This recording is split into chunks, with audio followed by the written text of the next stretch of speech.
Hello, my name is Jatina Rios, and I am the occupancy representative at HCD within the Asset Management and Compliance team.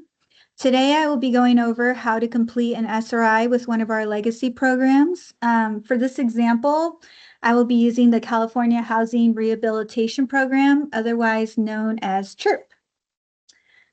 To start, make sure you are obtaining the most recent version of the SRI. This is located on the HCD website, and our most current version will have the date of 10/7/25, and that'll be located on the top right-hand corner of tab 1 right here.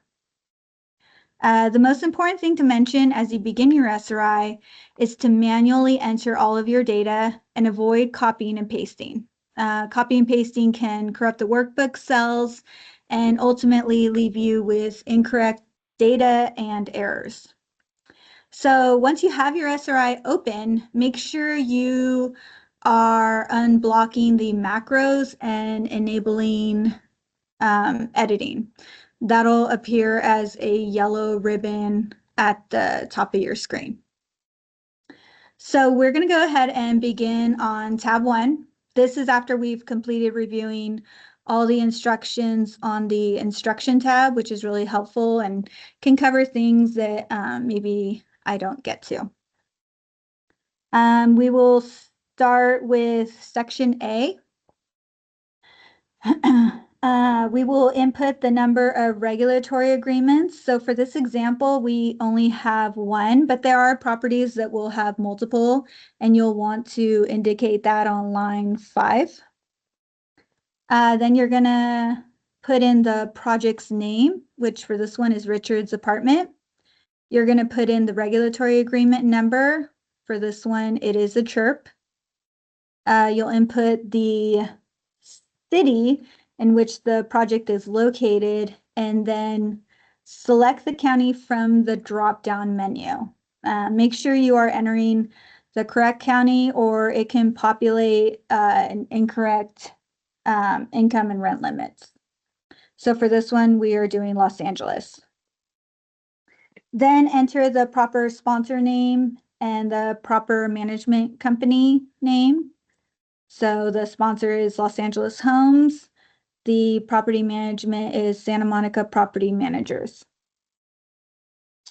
Then you're going to want to input the name of the person who is preparing this document. So for this example, it's Amy Sue, and you're going to want to put down that person's phone number. Then it's important that you enter in the correct fiscal year. So for this example, we will be doing 2026. Then you will select the reporting period. So for all SRIs that are being submitted on November 1st, your reporting year is going to be the calendar year. So you're going to want to select January 1st to December 31st. But for example, if you were submitting your SRI on May 1st, your reporting year would be the fiscal year. So you would want to select July 1st through June 30th. And so for this example, we are going to be selecting January 1st through December 31st because we're doing calendar year. Then you're going to want to enter the total units. This is going to be the total number of units in the project. So it's not going to be just the HCD units, but it's going to be all units, including any non-assisted units. Then we will move down to section B. This is the HCD funding portion. And this is where you will select the corresponding loan program for this project. So our project is going to be CHIRP. So we want to go ahead and select yes for that. And then we want to select no for all the other options that don't apply. So all these other ones, we're going to want to make sure we put in no. So once you have CHIRP or, your correct program name selected, you're going to move down to section E2. And then before completing E2, please make sure that you have a copy of the property's approved budget. So moving down to E2, that's the rent adjustment factor calculation. And this is the primary area that really differentiates legacy programs from MHP style programs. The percentage of the CPI used is going to be either 100% or 50%. And for this project, we are using 100%, but if you have any questions about that percentage, please ask your occupancy representative. The next one over on line 45 is the Consumer Price Index, or CPI. The 2026 CPI is 3.3%. You can actually access this on the HCD website.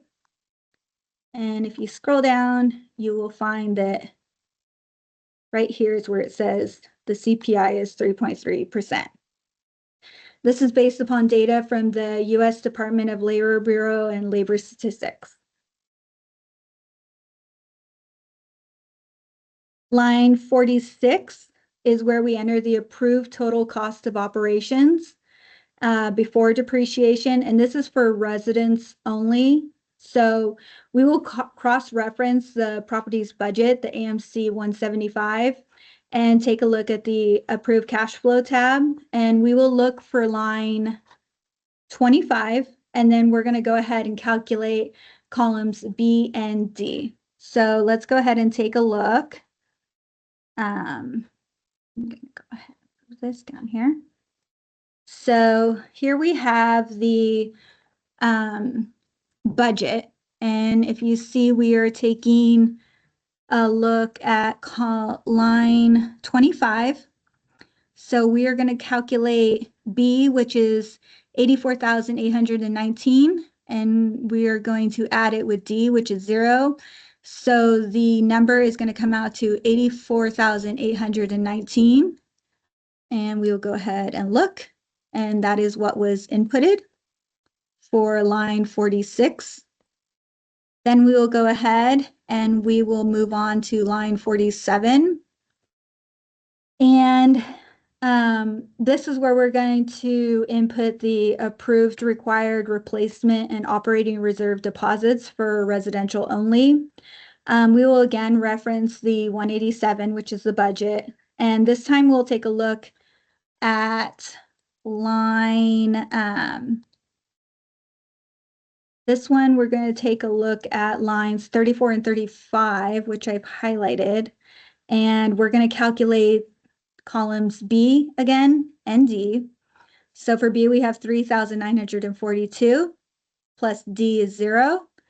And the final amount is 3,942. And that'll be the total for line 47. So we'll go ahead. And that matches up with what was inputted. Now we're going to move on to line 48. This will be the final input, and this is the approved total revenue for residential only. And again, you're going to want to look at the budget and the approved cash flow tab. And we're going to be looking at line 24, which I highlighted. And this is going to be the total revenue. So you're going to want to calculate columns B, which is 163,987, with column D, which is 0. And that adds up to 163,987. And that's what was inputted for line 48. And then all of these three lines, once they're inputted, the SRI worksheet will auto-populate the rent adjustment factor, and that'll show up on line 49, and that is 1.79%. Moving down to the checklist of required items. This is an opportunity for you to make sure everything required is completed. If it has, select completed or yes. And then if it hasn't, select in process or no. And if that is the case where it's in process or no, make sure that you are leaving an explanation as to why in this box right here on line 55. Then the next section is the certification portion, and it's one of the most important and also one of the most commonly overlooked sections. Please make sure you fill this portion out in its entirety, or it can get kicked back to you to complete and possibly delay processing time. Below that, that's going to be for HCD approval only. So once we receive the SRI and we review it, we're going to go ahead and select it. We approve the SRI. We're going to put in our contact information. You're going to want to really pay attention to line 69 and 70 because these are going to be important in case this is highlighted in red for any reason. It's going to be something that you're going to have to address. And then on line 70 is where we're going to leave any comments regarding the SRI and all that went into the review and approval process. Now we're going to move on to tab 2. And this is where you'll enter the meat and potatoes of the SRI. This is the assisted and restricted units. Column A is where you'll input the unit numbers and make sure that you account for all restricted and assisted units. Column B is where you'll select if you have a manager's unit, but for this specific property, they do not. And moving along to column C is the household ID. Please enter a unique household ID for each tenant. The household ID needs to be different for each tenant and not generic like the unit number and not anything that contains sensitive information like the tenant's name or social security number. Column D will be the number of tenants in the corresponding unit. And then column E is where you'll enter the unit's size. Sometimes in one of the inputted cells in column D will highlight, like on line 20, and that's typically because the number of tenants occupying the unit are below the occupancy standards. And if that's the case, you're going to want to scroll over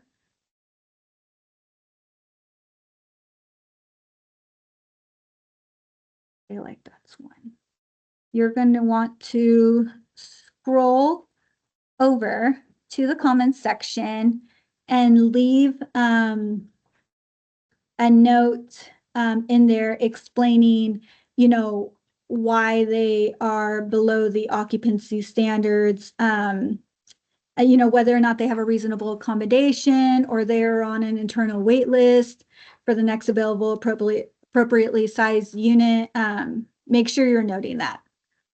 And then make sure you're also noting whether or not a unit is vacant. If a unit is vacant, make sure you're selecting it from the drop-down menu as vacant, like we have here on line 8.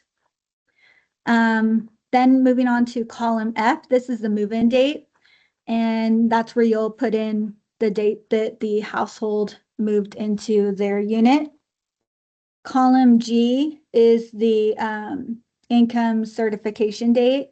If one of the cells in this column, such as line 7 and line 15, if one of the cells are highlighted, then it's because they are past the allotted 12-month period to complete their annual certification. So please be advised that your occupancy representative may kick back your SRI or conditionally approve it if they are overdue on recertifications. And again, this is another opportunity where you see a highlighted cell and you could scroll over to the comments and maybe put in a note why they're overdue on recertifications.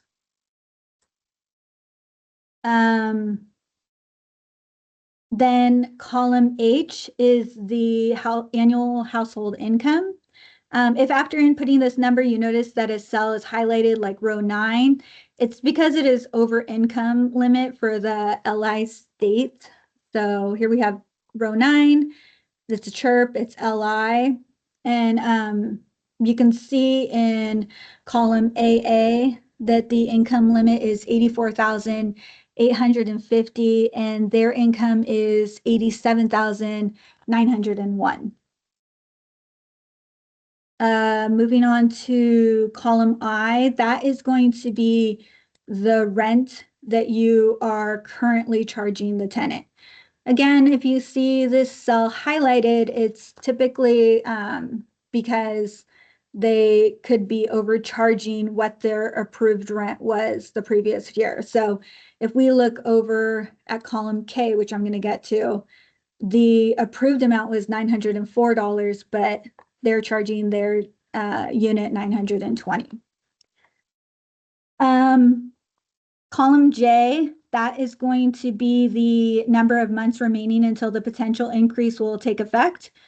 For example, the rent here will change in March. So the number 2 has been inputted because the rent will remain unchanged during January and February. And this is because the project is on a calendar year reporting period. Column A, like I said, but column K, like I mentioned before, is where you'll input the rent that was approved from your previous SRI. And this will allow the spreadsheet to highlight any discrepancies in what is being charged. And your occupancy rep will also compare these numbers to the approved SRI from the prior year that we have on file. Columns L, M, N, and O. This is where you will select X if any of the tenants are elderly, senior, veterans, or agricultural workers. You want to make sure that you are capturing them in these cells. Columns P, Q, and R is where you'll input the corresponding information in regard to accessibility. So regardless if any of these columns apply, you're still going to want to capture that information. And like they did here, even though it didn't apply, they put neither, they put NA, they put NA, they're still capturing that information. Column S is where you will select the corresponding program and income level. So for this SRI, it's CHIRP. And so for CHIRP, my choices are LI, low income, or VLI, very low income. So I'm going to choose whichever one applies to the unit. And that also has to match what is on the unit mix of the regulatory agreement. And then column AT, after you input that, then you're going to move over to column AT. And this is where you are going to put the rent that you're proposing. So whether it is an increase or decrease, you're going to want to input that amount. And if any of these cells highlight as yellow, it's because the a proposed amount is above the maximum allowable monthly rent. So for example, we have row 10 that's coming in at a proposed amount of 640, but in AR, you can see that the approved amount is 629. So when we go to approve it, we're going to only approve 629. We're not going to approve the 640. And then if the units have any subsidies, you want to make sure to input that information under columns AU, AV, and AW, and make sure you are inputting information into each of these columns if they have a subsidy, like what is shown on row 17. And then again, at the end of all of this, you're going to want to make sure that for any highlighted areas that you see or anything that maybe the SRI didn't capture, you're going to want to make sure that you are leaving comments in the comment section. Then we'll move on to tab 3. And this is where you're going to be able to input the manager's units and the amount. However, for this project specifically, they didn't have a manager's unit, so I'm going to go ahead and leave this area blank. And then the last thing you have to do is to go to tab 4. This is your pivot table, and this is where you can confirm that the data that you entered is correct, and that's in regard to the unit mix. So you want to make sure that the unit mix matches what you have on the regulatory agreement. So to populate that, you're going to click on row 7, the yellow cell, and you're going to right click and you're going to select refresh. And that'll bring you the unit mix of everything that you inputted on tab 2. Then you're going to want to go to your regulatory agreement. And I took a snippet for this example. And you're going to want to make sure that there are whatever's on the regulatory agreement. If there's 4 one-bedrooms, if there's a certain number of studios, you're going to want to make sure that what you have on the SRI matches the regulatory agreement, and that also applies to whether or not they are designated as LI or VLI. And then after that, you're done. You're going to want to save your SRI at the end and then double check your work. And if along the way you have any questions, please feel free to reach out to your occupancy representative, and they are available to help you troubleshoot with anything that you have. Thank you.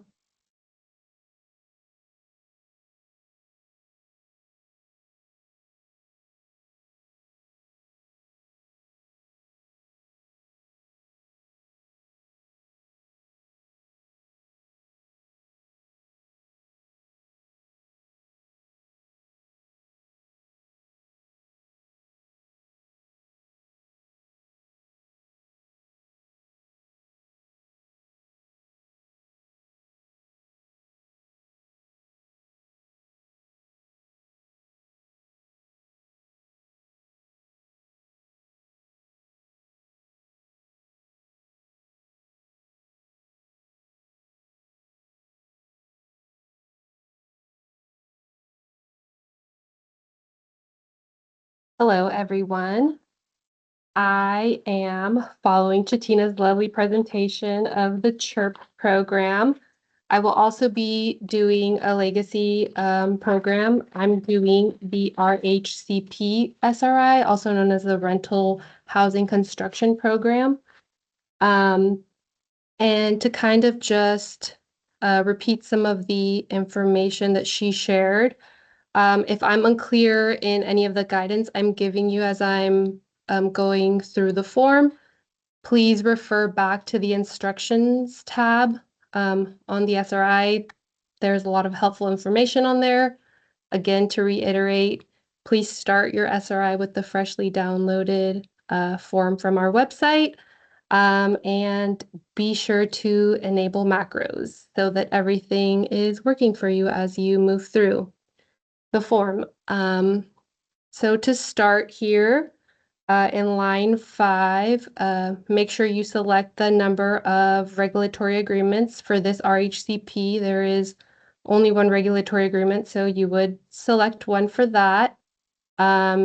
Make sure you fill in the project name, the project RA number, the city that the project is located in, and from the drop-down, you will select the county. And it's important to select the correct county for income limits and other information on the SRI to populate correctly. We'll move down to sponsor name, again, self-explanatory. And then the next would be the property management agent name. If it's the same as the sponsor name, you can go ahead and reinsert that information. If it's different, then you enter the name that belongs there. Who prepared the SRI? Usually this is a person's name. I just put in ABC sponsor.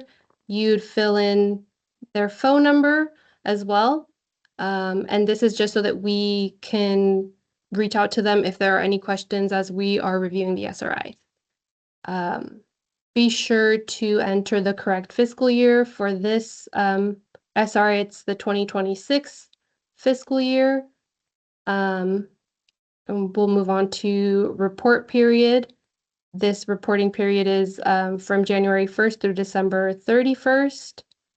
And then it would be the total number of units. This includes both restricted and non-restricted units. So the total number that are on the regulatory agreement, not just the assisted units. Let's move down to section B. In this section, we're going to select the funding source.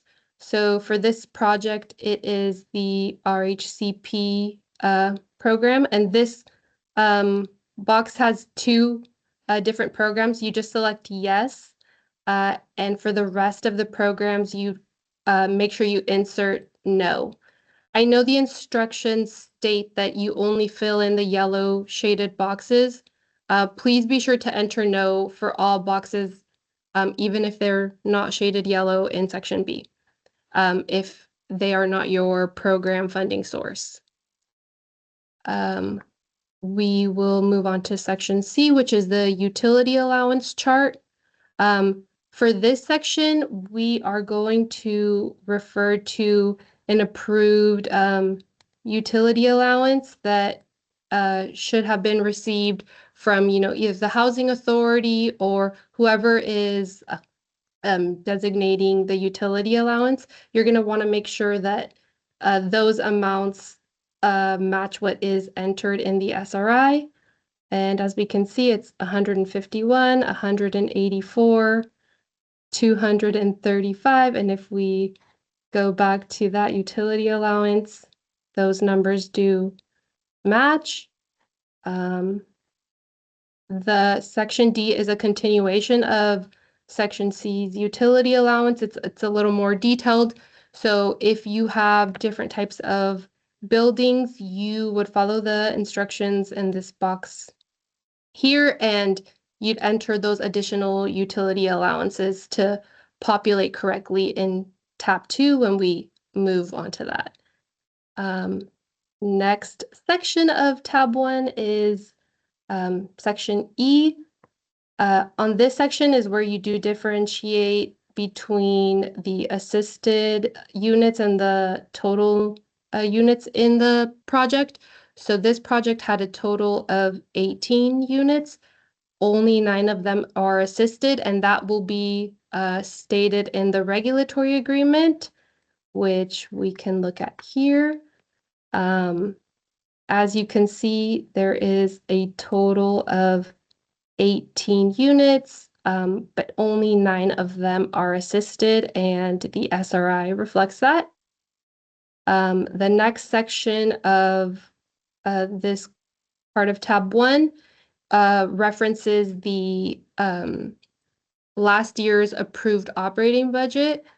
So just follow the instructions in the SRI where it's telling you to reference exactly which columns in the budget of section 175 of the approved budget, and we can go over those. So for example, the approved replacement reserve deposit, it's asking you to reference line 34, column H in the SRI. That amount is $17,000.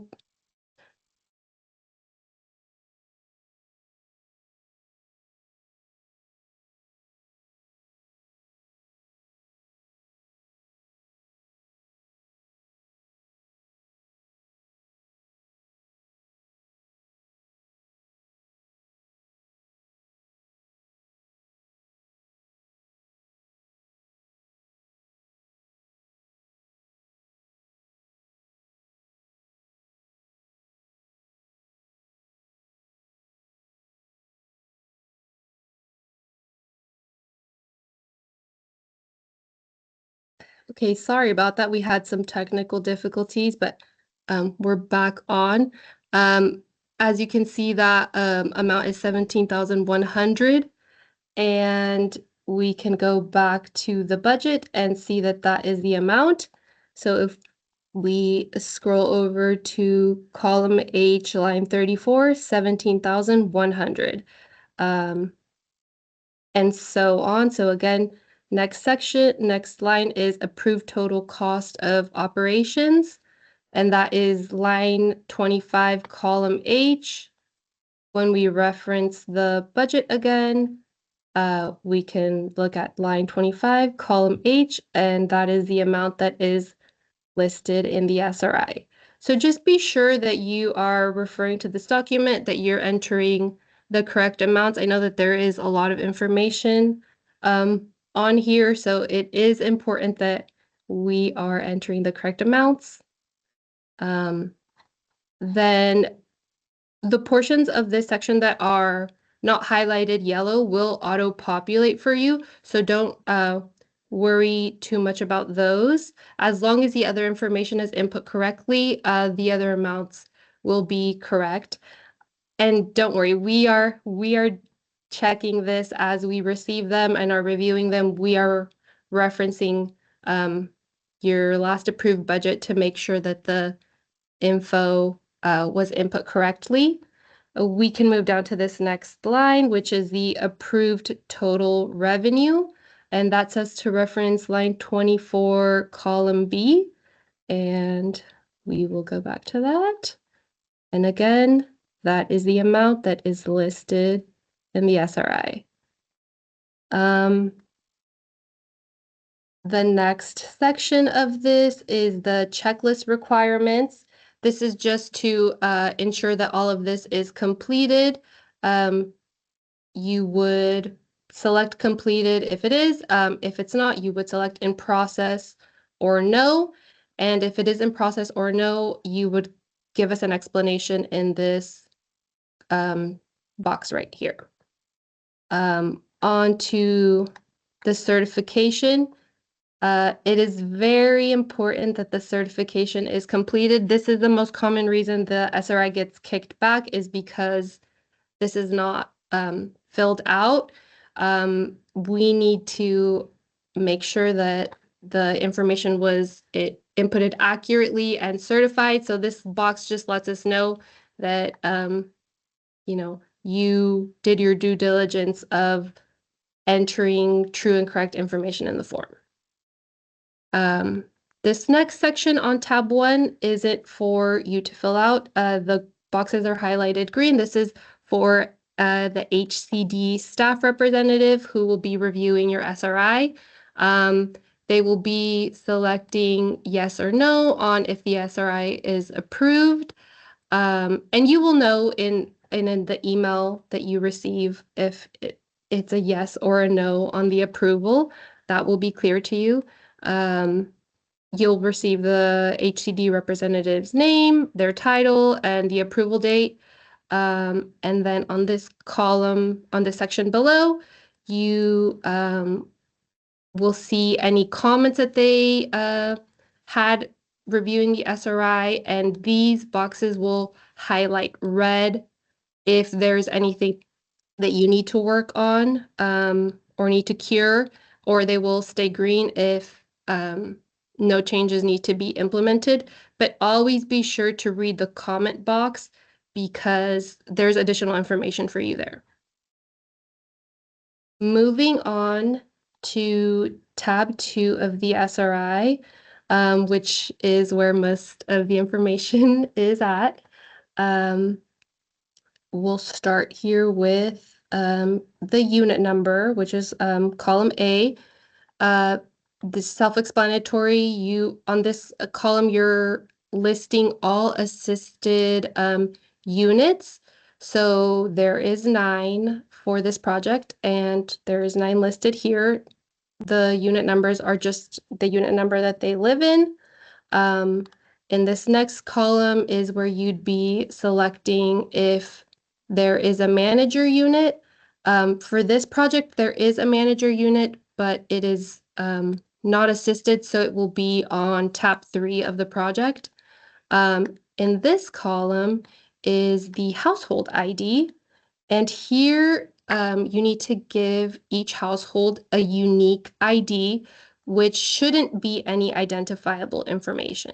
So for this example, I changed one of the unique household IDs to John to show you that this is not an acceptable household ID. It shouldn't be a name, it shouldn't be a social security, it shouldn't be a birthday, nothing identifiable to the tenant. It shouldn't be their unit number with an additional letter. It needs to be a unique number, and often these are given to them with housing programs like Yardi. They will have unique household IDs assigned to each tenant. Again, you can have your own system for that, but John is not acceptable. Something like this is. Moving on to the next column of number of persons in household. Again, self-explanatory, you're listing the number of people in each household. If a cell highlights yellow, bright yellow like this, it's indicating that the unit is either under occupied or over occupied. And again, a lot of the times this can be explained with a comment in the section at the end of the SRI. So please explain why the unit is either under occupied or over occupied. If there was any move outs from the household or changes to the household, that can all be explained right here in this section. Yes. Next column is the unit size / number of bedrooms. For this column, you again from the drop down are selecting how many bedrooms are in the unit, or if it's a studio, you would select 0. Yes, the next column is the move-in date. Again, self-explanatory, whenever the household moved into the unit. And the next column is the household income recertification date. In this column, you are just inputting the date of their most current completed recertification. If the one that was most recently completed is out of date, the cell will highlight bright yellow, and this is a sign to you that you should leave a comment in the comment section at the end of the SRI, but please work on getting these recertifications up to date. This is a big reason why a lot of SRIs get sent back. If too many of the households have out-of-date income recertifications, it's indicating that something else is going on. So please be sure to get a handle on those. Next column is the annual household income. This information is collected at the annual recertification. It's just the income of the household. Again, if it's over income, the cell will highlight bright yellow. A lot of the times you can, redesignate them from VLI to LI, and that can be done through the looking at a most comparable unit. So same size, same household size, same unit size, and you could redesignate them that way. Next column, we are looking at current monthly tenant rent. This should be what was approved on the previous SRI or an amount lower. It should never exceed the amount that we approved on the prior SRI. In column J, we are looking at number of months at current rent.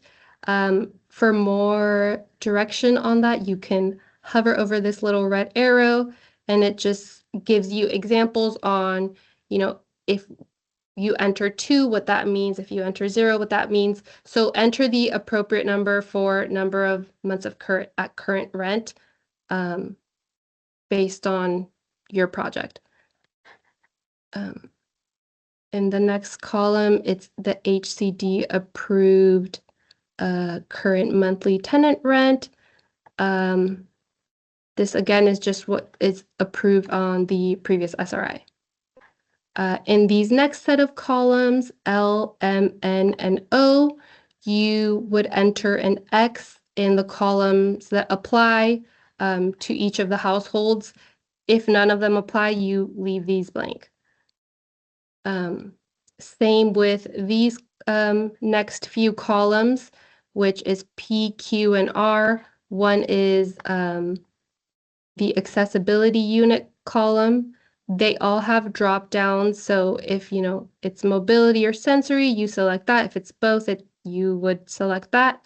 And if this does not apply to you, select neither. Same with the occupant accessibility column. Click on the drop down. Yes, no, not applicable to you. Select NA. And same thing with this column. If this is not applicable to you, please select NA.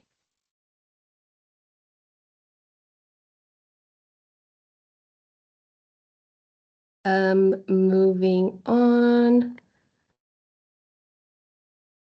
Now we are at the program designation. So because this is an RHCP, you go to the drop down and select RHCP. Again, because in tab 1, we've already selected RHCP as our funding source, it only gives you 2 options to select from FHDP or RHCPB. This is really hard to mess up. You just select the program that applies to you. In this next column is the HCD RA targeted income level. This is where you select if the unit is VLI or LI. That is just the income level designation, and that is based on, again, their income, the regulatory agreement, what they were last year. Usually it doesn't change year to year unless you redesignate them. These next few columns are all information that will auto-populate. It's giving you the income limits for the targeted income levels. Additionally, it's giving you, the gross monthly rent that the tenants can be charged. And when we move on further down the SRI, you can, in this column, enter your new proposed monthly tenant rent. So we look here, that's this amount. It looks like our maximum can be $1,353, including the utility allowance. It will populate.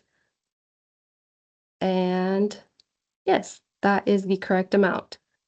When we move down to these next two, it looks like the proposed monthly tenant increase is over what the maximum allowable is allowing for that household.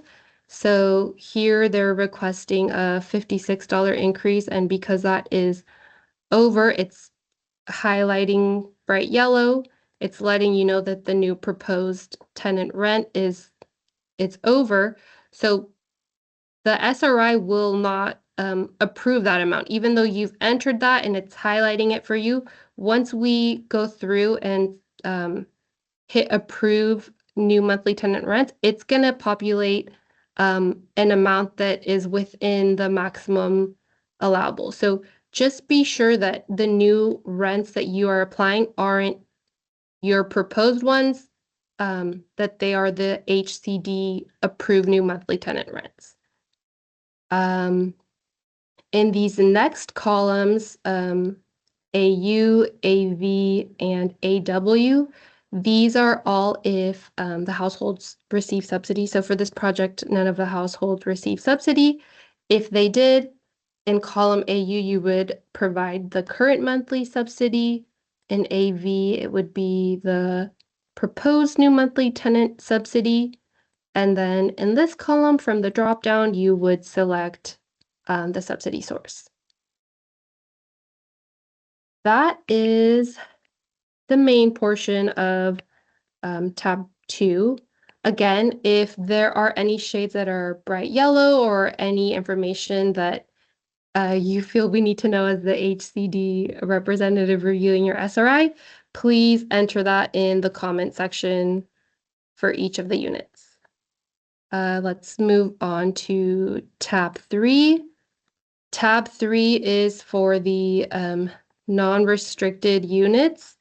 So these are units that aren't receiving assistance or aren't part of the program. And as we can remember from the utility allowance, from the regulatory agreement that I shared earlier, there was a total of 18 units, only 9 of them being assisted, and that leaves 9 non-assisted units. So those non-assisted units are what is listed on tab 3, and there is a total of 9. Again, one of the units is a manager unit, so that would be listed right here in this section of tab 3. It is distinguished a little bit different than a regular unit. We do need to know if one of the units is a manager unit. And that's it for tab 3. Pretty easy. You're just entering the total number of 2 bedrooms, 3 bedrooms, 1 bedrooms, and an average of what the rent for each of those unit sizes is. You don't need to give us, we know that for maybe the 5 2 bedrooms that you have that are not assisted, the rent for all of them may not be $1,775. This is just the average, and that is all we need. Moving on to tab 4. This gives you a summary of the information entered on tab 2.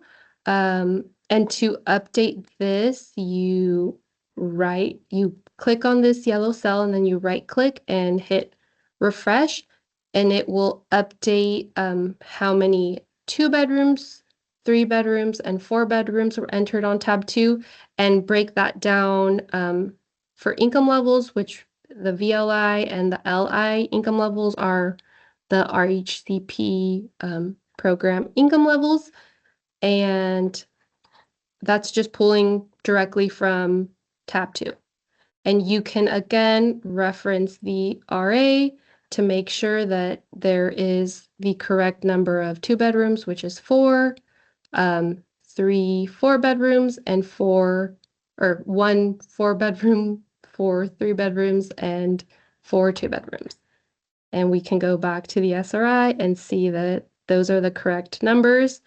And you can do the same for this tab for the non-assisted.